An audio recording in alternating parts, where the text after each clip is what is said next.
Der SPD-Vorstand hat am Wochenende auf seiner Klausurtagung in Berlin auch ein Strategiepapier zur Bekämpfung der Wirtschaftsflaute beschlossen und damit so ein bisschen die Weichen für die Bundestagswahl gestellt. In dem Konzept setzen sich die Sozialdemokraten dafür ein, Spitzenverdiener höher zu besteuern, den Mindestlohn auf 15 € anzuheben und E-Autos weiter zu fördern und die im Grundgesetz verankerte Schuldenbremse aufzuweichen.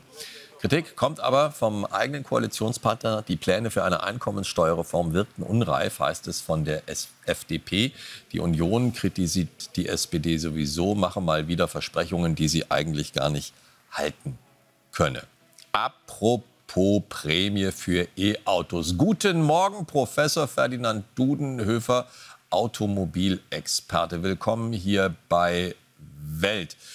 Würde ich mich tatsächlich überreden lassen, wenn der Bund sagt, die Bundesregierung, also Herr Klug, kaufen Sie ein E-Auto, kriegen von uns noch 5.000 bis 6.000 € dazu. Ist das wirklich deren Ernst? Ist nicht insgesamt das Problem, dass die Autos viel zu teuer sind?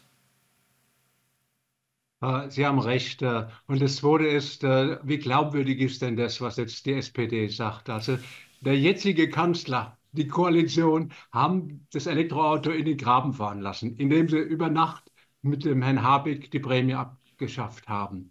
Und jetzt kommen sie wieder nach dem C10, das Ding liegt im Graben und wollen es wieder bewegen mit der gleichen Geschichte, die sie vorher hatten, die sie vorher eingestellt hatten. Frage, wie glaubwürdig ist denn sowas?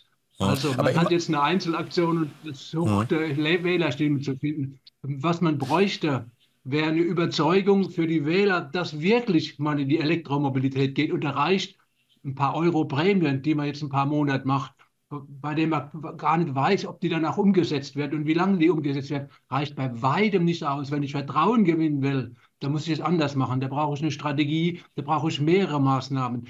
Wie steht die SPD eigentlich zum Verbrennerverbot? Das ist eine wichtige Frage, wenn ich ins E-Auto gehe. Wie steht die SPD eigentlich zu Strom, den teuren Strompreisen, die wir in Deutschland haben? Das ist eine Frage, die in die Elektromobilität reingeht. Das sind alles Fragen. Das wäre eine langfristige Strategie, ein Plan, den man aufbaut. Man nicht einfach mal am Wochenende schnell dahin gesagt, wir machen eine Prämie für das Elektroauto im nächsten Jahr und dann sind wir alle glücklich. Ich glaube, so wie das vorgestellt worden ist, wird es floppen. Und ich glaube, das ist ja auch die Unsicherheit sowohl der Industrie als auch der Kunden, weil man eigentlich gar nicht weiß momentan, in welche Richtung galoppiert denn das Pferd. Weil eigentlich sind es ja mehrere, aber so richtig bekennt sich keiner. Und es gab wohl letzte Woche auch die Meldung, die Bundesregierung würde, wenn nicht nur drüber nachdenken, möglicherweise hat sie es tatsächlich getan, auch die Unterstützung der Batteriebranche in Deutschland nicht mehr ganz so tatkräftig zu unterstützen. Und da greift man sich da an den Kopf und sagt, was wollt ihr eigentlich? Absolut, es sind Einzelaktionen, die man macht und die wenig Glaubwürdigkeit haben. Das sieht so aus, als würde man die nächste Wahl ein paar Punkte sammeln wollen bei ein paar Wählern und jetzt macht man schnell ein paar Versprechen. Wer weiß, ob man die einhält. Also was die SPD braucht, ist wirklich einen strategischen Plan. Wie gehen wir in die Elektromobilität? Und dazu gehört eben, dass man sagt, okay, ab 2035 dieses Verbrennerverbot, das wollen wir nicht ausheben, da bleiben wir dabei. Oder dazu gehört auch zu sagen, das, was die EU-Kommission macht mit ihren Zöllen, ist katastrophal schlecht. Da werden wir dagegen ankämpfen, wie auch immer.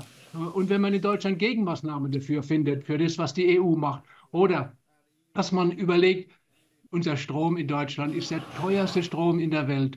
Mit der Ampel haben wir diese Flüssiggasterminals gebaut und tun jetzt aus Flüssiggas, was wir aus Amerika importieren, noch teuren Strom produzieren. Das passt alles nicht zusammen und das ist das Problem. Schnell eine Versprechung gemacht, wird unglaubwürdig. Man braucht was zusammenpasst und es ist eine 5, 10 oder 20 Jahre Strategie, die dann glaubhaft ist. Alles andere kann man ins Papierkorb schreddern. Naja, vielleicht können die das nicht, die Sozialdemokraten mit den Grünen. Wir werden sehen. Professor Ferdinand Dudenhöfer, bedanke mich bei Ihnen für das Gespräch. Dankeschön.